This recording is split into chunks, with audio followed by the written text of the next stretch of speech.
Амансыңбы, куттуу талаам? Аманчылык, келдиң бе, Толгонай? Былтыркыдан дагы каары түшүпсүң го. Чачың куудай, колуңда таяк. Эсиңдеби? Эшик алдындагы жоонтуп алма.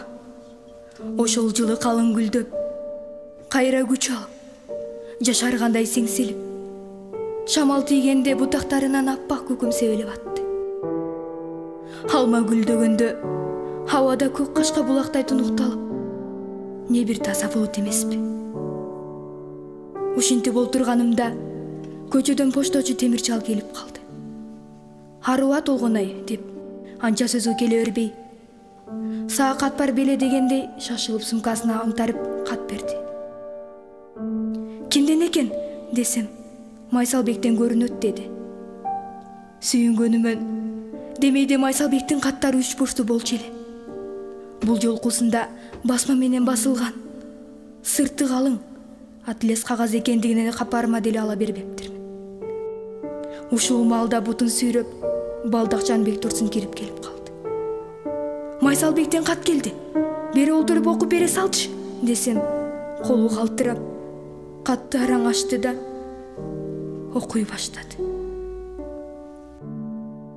Башымды өйдө кылып карасам, короодо жаарданган эл туруптур. Баары тең азап күтүп турушуптур. Эч ким ыйлаган жок.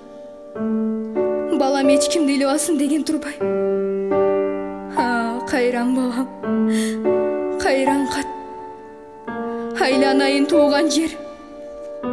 Согуш башталат экен да, ал согушта эң бир асыл, колунан көөрү төгүлгөн азаматтар иштеп аткан ишин таштап, биринин канын бири төгүп, бири-бирин өлтүрүүгө аргасыз болушат экен. А мен буга түк макул эмесмин.